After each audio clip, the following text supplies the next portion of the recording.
Well, the good news is you ought to get out for lunch a little early today because this last part isn't. This is Haiti, settlement in South America. And I went down there for a job and see it. It was really fantastic when I was there because the temperature was right and all that stuff plays into it, but the colors were a little bit better in terms of the clouds and all that stuff. I thought, that's a great picture. Venezuela or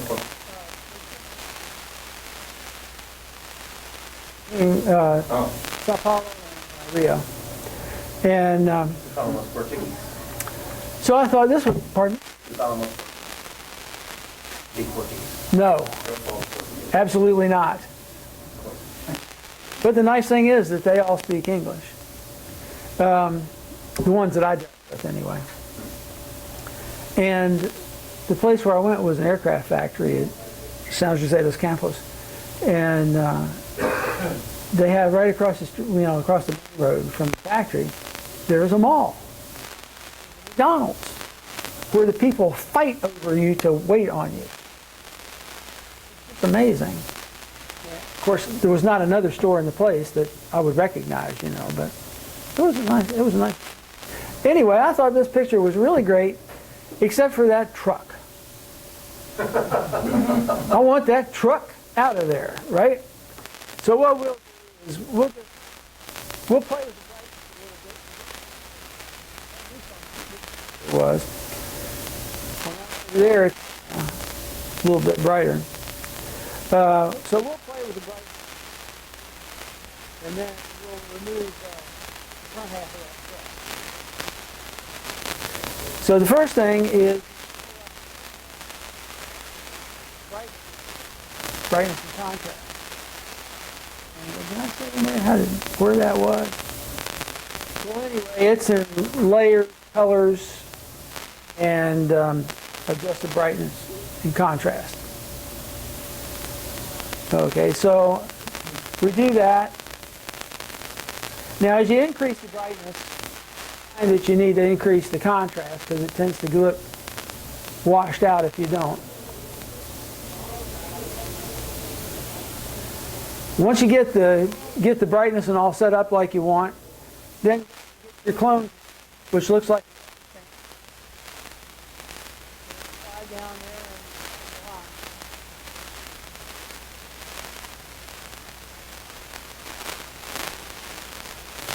Now point to the area that you want to be your source. And let me bring it up over here.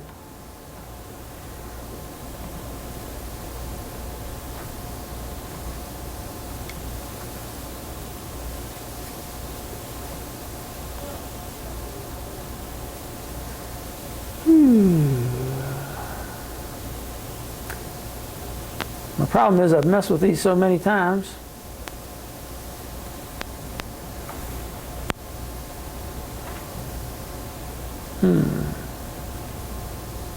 This one right here, I'll bet you that's the one.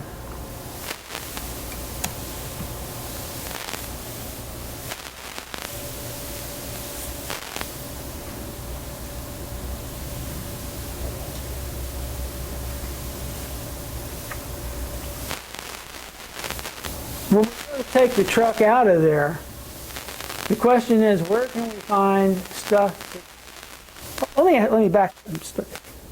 I had a friend who was a photographer and photo editor for his job, and he had this woman come in one day, and she's got this black and white photograph. I mean, not black and white. It's just a color. It's just a photograph. And she says, "I want you to remove that man from the picture." Typical. Yeah. An X. And I don't know what triggered him to ask, but he says, "Well, why do you want to do that?" And she says, "Well, there's a really pretty vase right behind him."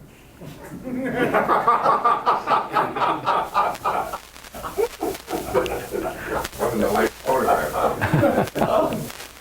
Where do you start with that one? he says, well, you know, we would remove him, we're going to hide him. So if you could just reach around behind and bring the vase around, you know. Okay, so we're not going to actually take that truck out of there, right? We're going to hide that truck. Okay. So now, yeah, there you go. Okay. So now in this picture,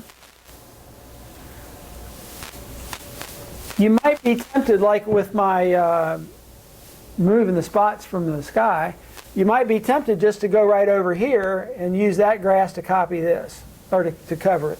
But the thing is that grass, you don't get much wiggle room, you know. It's pretty confined. So come down here, and we've got a lot more grass to play with here, right? And because we're going to be removing this truck, we're going to be moving generally from the right towards the left here. So we could take down in this area, well, you know, pick a spot, like right in here maybe. Okay, so we go over here and we get the clone tool. And I'm going to back up one and just make sure I didn't miss something. Okay. We take our clone tool now, and we go over here. And what do we have to do to pick up our source? To mark where we want to draw the picture from.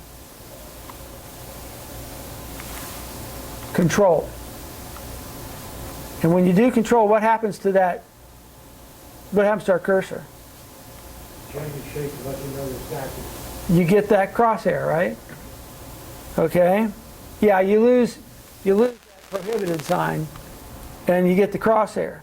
Well, now if I put the crosshair right here, then I'm going to pick that up as my source, right? Maybe not.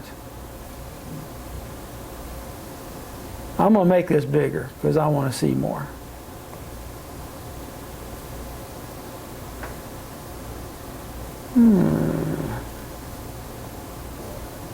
Let me just make it a little bit bigger. One thing that's not so good about GIMP in this one, see how my window title bar went out of the site, went out? Well, you can't use that Alt F7 to get it back. So eventually the only way to get it back is going to be, in fact, I'm going to have to do that right now because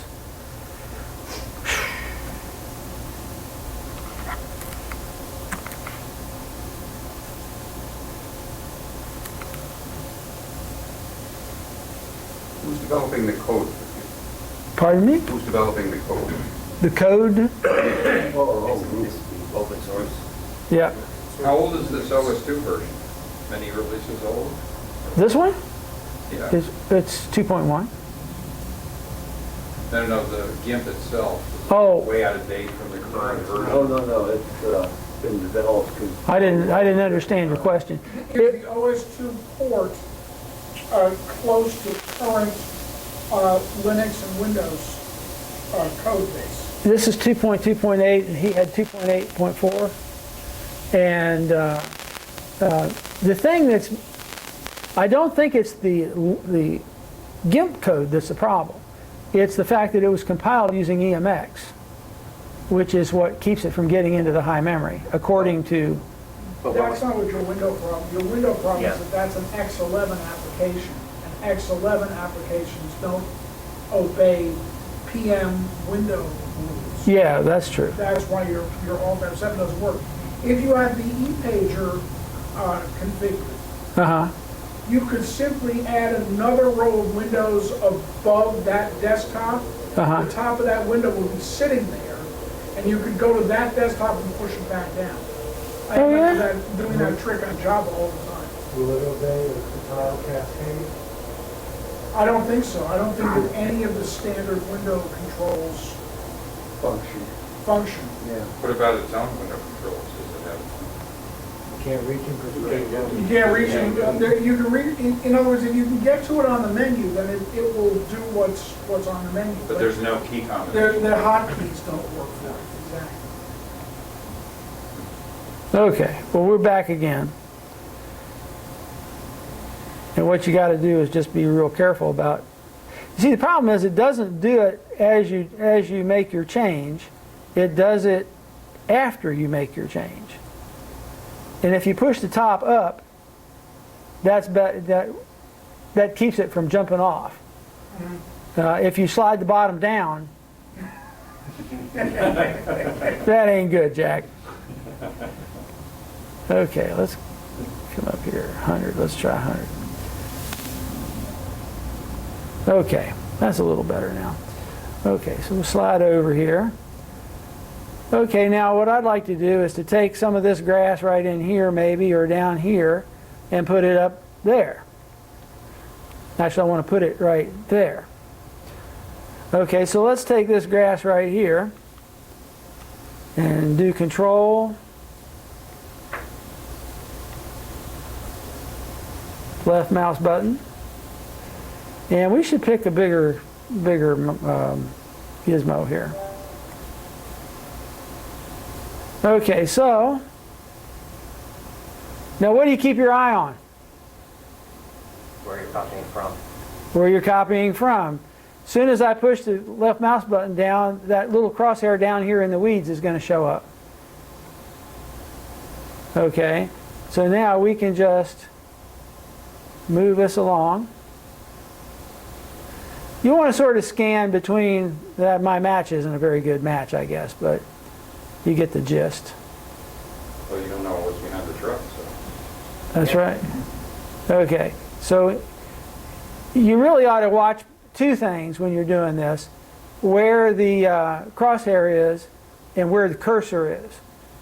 Because in this program, you know, the way we're using it, that, you know, watching the paintbrush is not going to help you. So let me ask a question. As you move the cursor along, it's copying the image from the bottom up to the top for the whole extent. You're not, what I haven't done this like in Photoshop is I would make a selection window and just paste it in.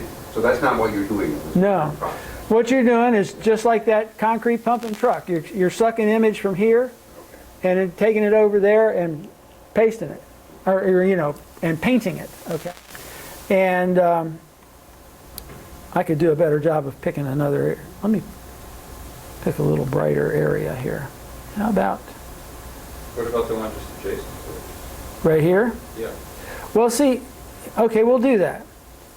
I do this, okay, and now I come over and I start painting. Okay, that works, but you just got to be careful, you know, to stop before the crosshair runs into something that you don't want, you know. Okay, so we could do that. Now, notice when we're doing this, that what's happening is that the crosshair is keeping the same, is flying formation with your brush. So as the brush moves up, it's staying the same distance from the brush, and it's staying the same elevation from the brush. Yeah, that's a much better color up there. And I haven't done it here, but you know, if I were doing this where I really wanted to have a picture I could use, I would start looking at fuzzy brushes and maybe lower opacity or something to sort of help blend it in. Okay, so now that we've got more grass here, let me do this one here.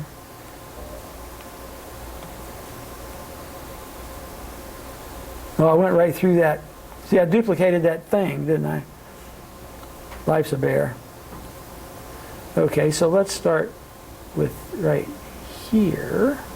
Wait a minute. Stop! It's not a voice command paintbrush. Okay, let's see. I'm going to get... Come on down here. Come on down here. Right there. Right there. No, this is just too much.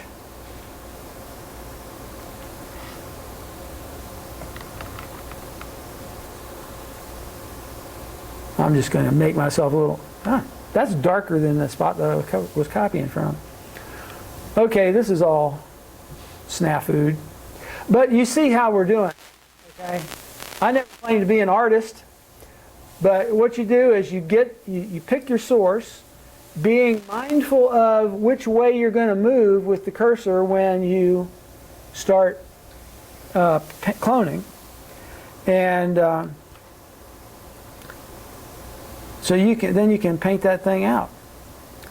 I like right here. So the truck's still there, you just can't see it. That's right. Cover it up. And this picture actually would be a problem eventually because once you remove if you remove the whole truck, then you have a problem with, well, you got street. I can duplicate street, but then on the other side of the street there was a building, which you would be able to see if you take the truck out. Or a vase. Or a vase. Yes. Maybe I could find a nice vase. Okay, so let's just paint Better that out. give the lady this vase. Yeah. No, I don't know whatever happened to the lady. So if there's a building behind me, you end up with half the building floating in the air. Yeah, that's right. Yeah. Okay. Now I did also, if I come down here and I get this curb, you know, I can take that, then I come over here with this and, you know, paint myself some curb. Okay. When I get around to doing this for myself for real, back here towards the back of the truck, the curb turns and goes, which means you've got shading, you know, gradient shading going around the curb. I got to work on that. Someday you'll come to my house and there'll be a nice picture of Parati hanging over my mantle, you know. No truck in your driveway. No truck in my driveway. Yeah. And how do you get rid of the truck where the leaves from the trees are? Well, now you know that I was just getting ready to repo to that place.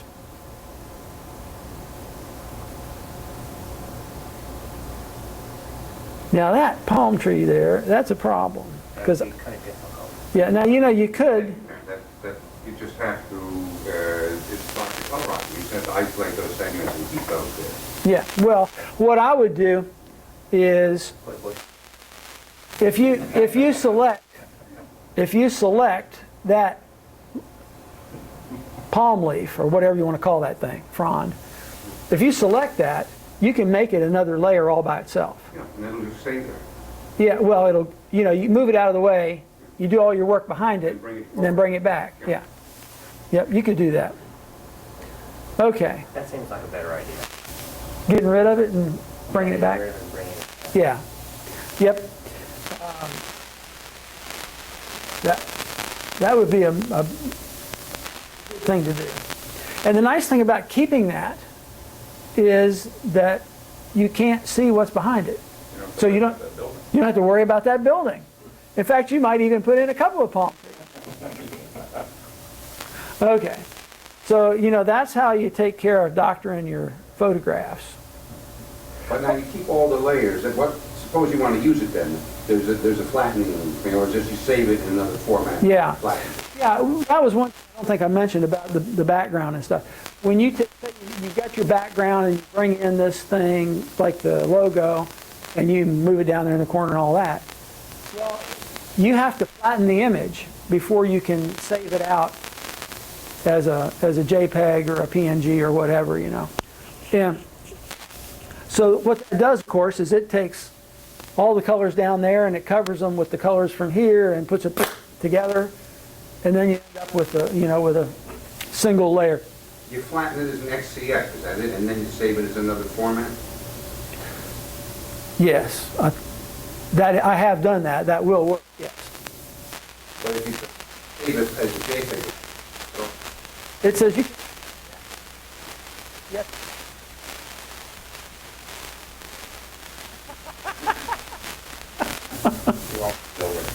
Yeah. Okay. Let's see here. How did I get closed out of that? I didn't mean to be closed out of that. I done lost my cursor. Okay, well, you go away too. You're not going to do it. Okay. Well, we'll go over here.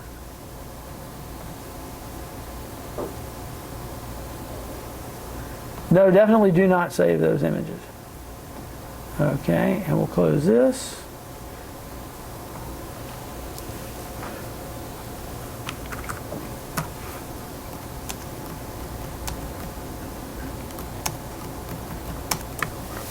We'll just pick this up for a moment more.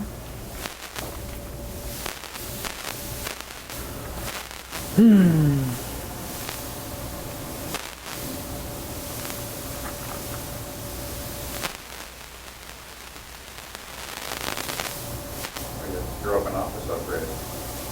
Pardon? Version 3 last time. Yeah, this one's 3.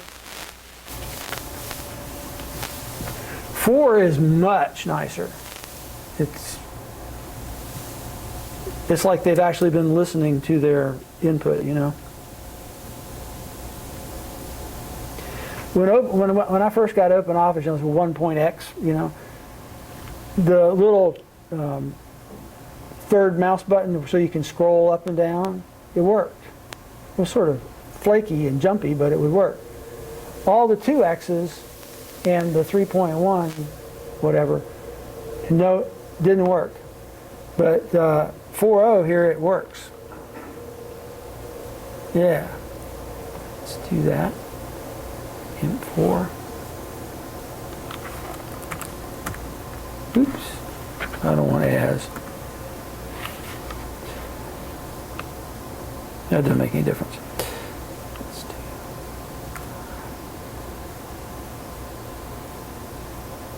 Okay.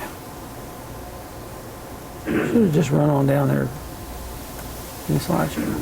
Oh, you got to see this. Check the truck.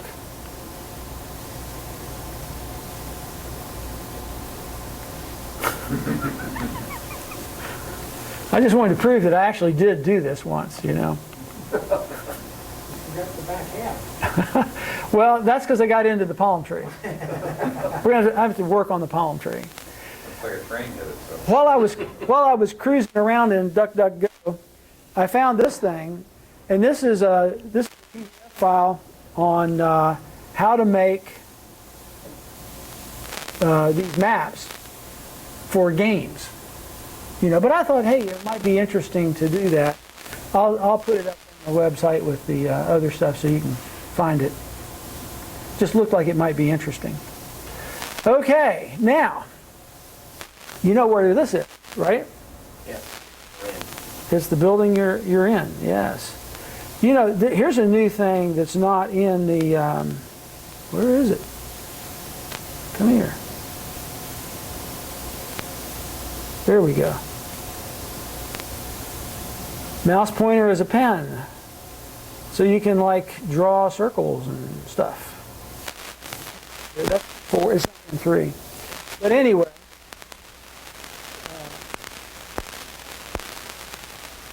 I know. And when you're doing that with track point, it's very difficult to get something that's actually looking like a circle.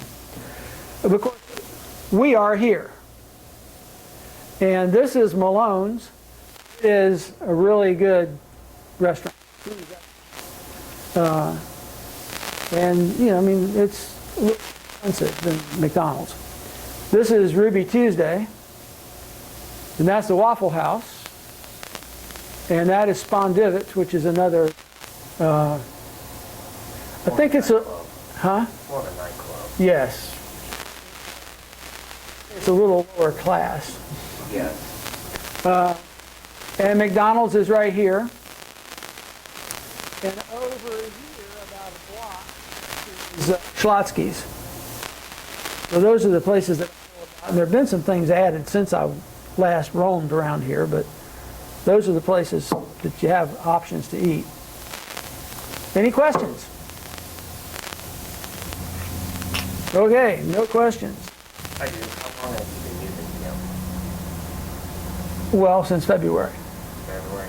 Yeah. So you've been able to get this proficient since then? Yeah, well, actually, if you're talking about time to get proficient, that's probably been 3 months. Because it took me the rest of the time to get the thing to work. And you know, I started out with this computer, and it would grind to a halt pretty quick.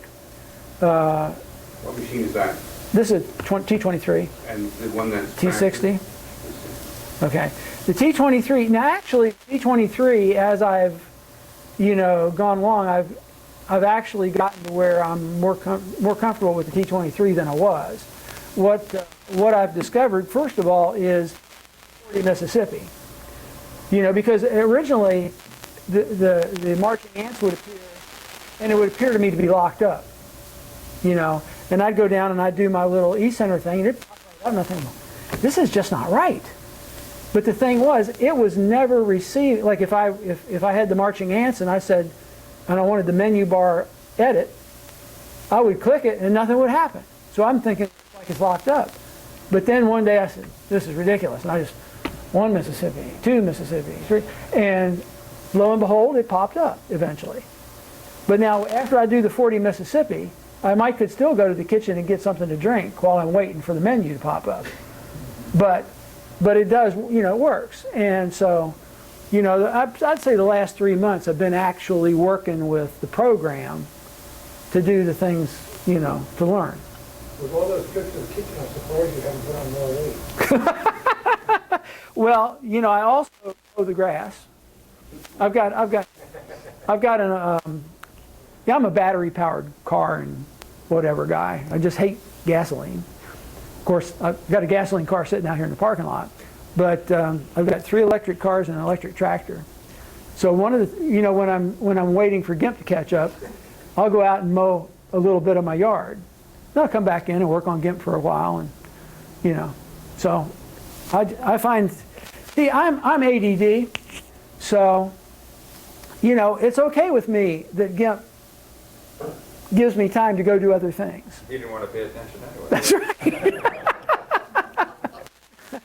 Exactly. How long it's locked up, or not locked? What's the longest it's been thinking of processing an image? 40 seconds, 60 seconds? I've left it overnight. Or a complex image? Yeah, yeah. I mean, you know, I guess to be a better answer for you, you know, the larger the image is that you select, the more ants you get. And the more ants you get, then it takes longer. But you know, the longest I've had to count was 40 Mississippi to get something to, you know, to get my request to be taken. And then, I'd say an hour. In Warpstock, I sometimes tell it to sort 5,000 lines files. It will take 6 or 7 hours. Yeah. I mean, if I go 10 columns, you know, Yeah, 10 columns. Yeah. Maybe you need a different tool. I love Warpstock. I know what it's like. You know, I had a friend live next door to me. When in 1984 we moved into a house over here. No, yeah, 1984. Moved into a house out here east of Atlanta, and I had a TI-99 with an expansion box, so I had, you know, hard drives and printer and stuff like that. TI-99, and my neighbor next door bought himself an 8088 and WordStar. So he's like, can you help me install this? And so I went over there, and you know, we got the floppy disks and we're installing the thing. And he's got a video in his VCR on how to install WordStar. And so there's this guy sitting there, and he's like, his desk in the wall and the camera's over here, and he's typing and telling you to do this and do that and all that. And he looks up right in the middle of this when, you know, you're about ready to take a hatchet to the thing. And he says, aren't computers fun? But, you know, WordStar then was like TI-99, where if you want to put italics, you had to do the escape command and, you know, put in the code for italics. Okay, I'm actually done. If there's anything that... I did have one more question. Do you know who's responsible for the file of Gimp for OS2VCI? No, but I'm going to start working on that because I want to try to get it done if I can get it done somehow. Alex Taylor has on his website the install thing and the install warp ends. Actually, he's got links to the warp ends there on Hobbs. But he's got a good README file on how to install it. But the best, I sent you all an install, a PDF of a Open Office presentation. When did you send that? A couple weeks ago, week ago, something like that. More like a week ago Wednesday. Yeah. Yeah, I got it. So, the best way to, if you're going to install it, I would say go look at that PDF file, because it's got some text and some pictures, and I drop breadcrumbs every time I would bang into a wall, I would drop a breadcrumb, so you can avoid that. Last year, when we did the one in Portland, my goal then was simply to tell people how to install it, because at that time there were 4 README files, 4 different README files, and they weren't necessarily distributed with the thing that they were written to tell you how to install. And so each one of those, I went down each one of those dead end streets and never got anything to work. So I called Alex, and his was one of the README files. I said, how come I can't get any of these things to install? And he says, well, if you do my warp ends, they'll get you installed. But he said the Gimp looks for, since it was distributed as a complementary thing with ECS 1.2, it looks for the whatever it is, ECS reg file in the OS2 directory. Okay, if you don't have that file on your computer in your OS2 directory, Gimp won't run. Okay, so that was the missing link, and I finally got it running, and I was just so proud that I actually got it running. I wanted to share that with people. You talk about the ECS system. No, it's wait a minute. Oh, of course, this one's not going to work. ECS built, and there wasn't one there.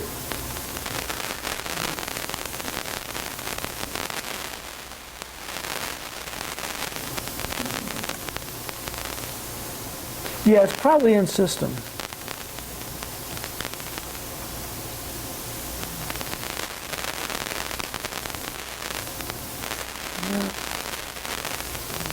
Maybe it's just an OS2.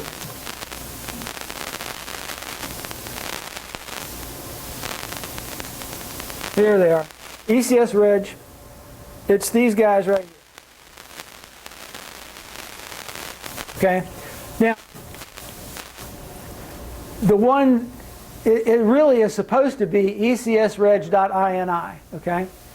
The other ones in there, for some reason, they got put on my computer. I mean, I didn't do that. But so I was able just to go back in and find the 1.2 version, copy it to the one without any numbers, and I was okay. But if you don't have, another computer I have didn't have those incremental ones, so I had to actually go and install ECS 1.2. So give you an error message saying can't find such and such. It just doesn't come up. That's poor design. Yes, it is. Yes, it's almost as poor as something that's 2505. No book anywhere that tells you what that is. Okay, any more questions?